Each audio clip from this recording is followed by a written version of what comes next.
I'm just going to do a quick scramble followed by a solve.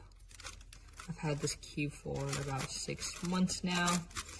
I've used it in competition, and I have not used any lubrication at all, but it's still pretty smooth for me. I don't lock up that often.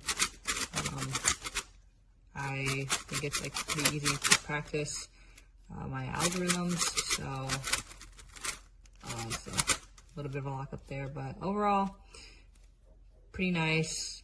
I'd still recommend it.